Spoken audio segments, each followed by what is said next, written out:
तालुक्याचे विद्यमान आमदार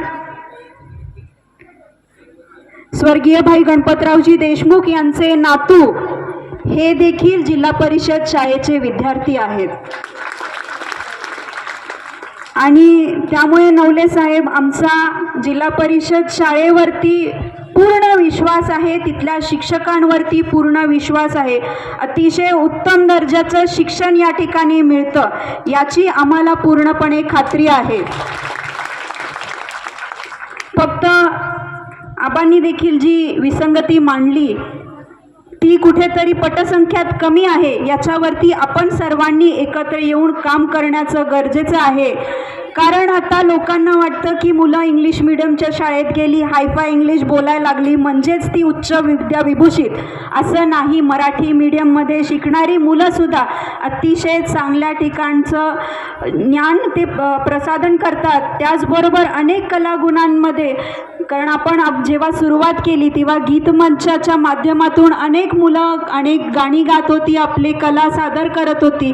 याच पद्धतीने काम करत असताना या मुलांना अनेक ठिकाणी प्रेरणा मिळत असते आणि त्यातूनच ही मुलं घडत असतात। इथे समोर बसलेल्या विद्यार्थ्यांना मला एक प्रश्न विचारायचा आहे की तुम्हाला भविष्यात काय व्हायचंय, सांगू शकशील? कोणी एकाने हात वरती करून फक्त सांगा तुम्हाला काय व्हायचंय? IAS अधिकारी, व्हेरी गुड।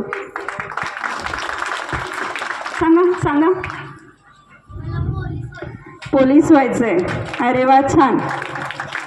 सानवी मॅडम तुम्हाला काय व्हायचंय? कलेक्टर व्हायचंय। ही जिद्द आहे आपल्या गावातील मुलींची आणि ही जिद्द पूर्ण करण्याची जबाबदारी अधिकाऱ्यांची त्याचबरोबर या तालुक्यातील नेते मंडळांची आहे अशी मला वाटतं आणि त्यासाठी आपण सर्वांनी एकत्र येऊन काम करण्याचं अत्यंत गरजेचं आहे। आत्ताचं जे हिवाळी अधिवेशन झालं त्यात आपल्या ज्या मागण्या होत्या, अनेक ठिकाणी शाळांची दुरुस्ती बाकी आहे, अनेक ठिकाणी शिक्षकांची संख्या कमी आहे। आपण शासन दरबारी याच्यासाठी भांडत आहोत, पण त्यासाठी आपण देखील अधिकारी म्हणून या गोष्टीचा पाठपुरावा करणं गरजेचं आहे।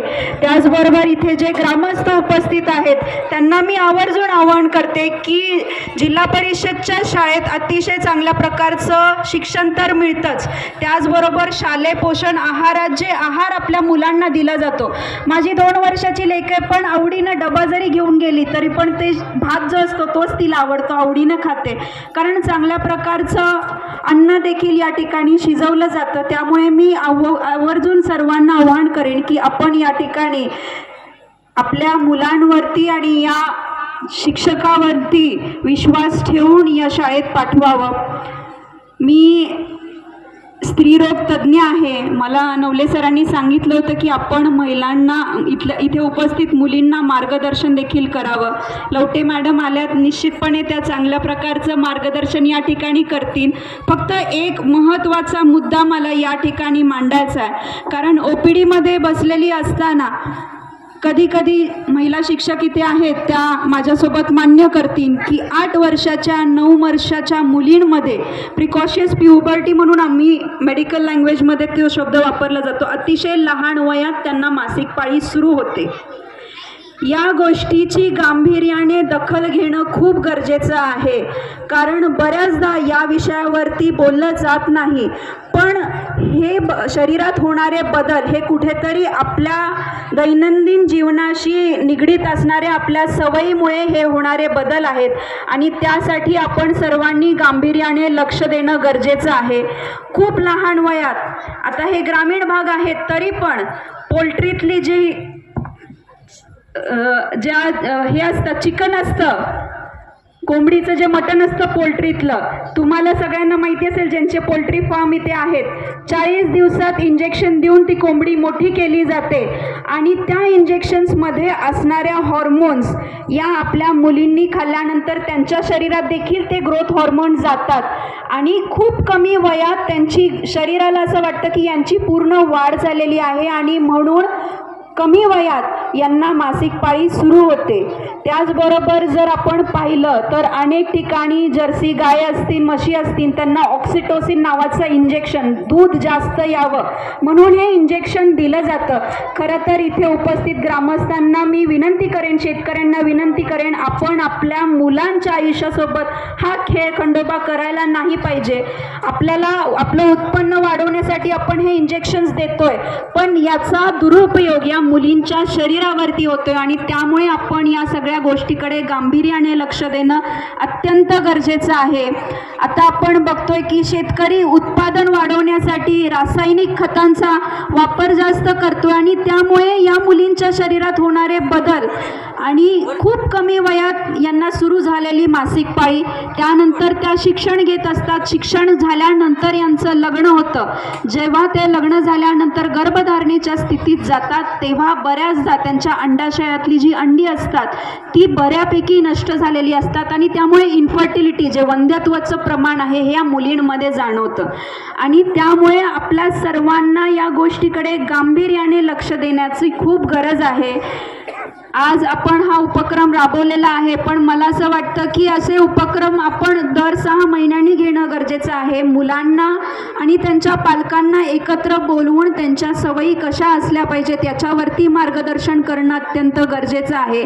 त्याचबरोबर आत्ताचं जे हे मूल आहे, हे सोशल मीडियाच्या याच्यामुळे खूप बालवयात चुकीच्या गोष्टी बघितल्यामुळे त्यांचं जे बायोलॉजिकल क्लॉक आहे, जे मेंदूतलं जे हॉर्मोन्सचं जे सर्क्युलेशन जसं पाहिजे ते खूप कमी वयात चुकीच्या गोष्टी बघितल्यामुळे लहान वयातच ही मुलं मोठी होत आहेत आणि म्हणून नकळतपणे यांच्याकडून अपराध होण्याच्या गोष्टीसुद्धा गांभीर्याने वाढत आहेत. यासाठी आपण सगळ्यांनी एकत्र येऊन, शिक्षकांची यामध्ये खूप मोठी जबाबदारी आहे.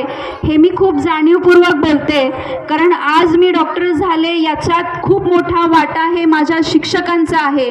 आणि बऱ्याचदा ग्रामीण भागात तर असं असतं की आई वडील सांगतात दिवसभर मूल हे शिक्षकांच्या ताब्यात आम्ही दिलेला असतो, त्यांच्यावरती कसे संस्कार करायचे हे शिक्षकच ठरवत असतात.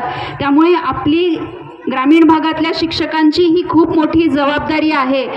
या मुलांना शिक्षण देत असताना त्यांच्यावरती चांगले संस्कार आणि चांगल्या सवयी लावण्याची जबाबदारी देखील आपल्यावरती आहे. ती आपण सर्वांनी चांगल्या पद्धतीने पार पाडावी. याच्या आधी देखील आम्ही या शाळेच्या आवारात आलेलो होतो आणि त्यावेळी वृक्षारोपण केलेलं होतं आणि मला वाटतं सर आता ती वृक्ष मोठी झालेली आम्हाला दिसत आहेत. तर या शाळेतल्या शिक्षकांनी आणि विद्यार्थ्यांनी त्या वृक्षाची चांगली काळजी घेतल्याबद्दल मी त्यांचे मनपूर्वक आभार देखील मानते. आणि पुन्हा एकदा आपण सर्वजण एकत्र येऊन ज्या मुलींनी इथे उभा राहून धाडस केलं की मला IAS व्हायचं आहे, IPS व्हायचं आहे, कलेक्टर व्हायचं आहे, याच्यासाठी त्यांनी जी स्वप्न पाहिली आहेत त्यासाठी आपण सर्वजण एकत्र येऊन यांची स्वप्न पूर्ण करण्याचं ध्येय उराशी बांधून आपण सर्वजण प्रयत्नशील राहू अशी ग्वाही या ठिकाणी मी देते. आणि या कार्यक्रमासाठी आपण मला आमंत्रित केलं त्याबद्दल आयोजकांचे मनपूर्वक आभार. धन्यवाद. धन्यवाद.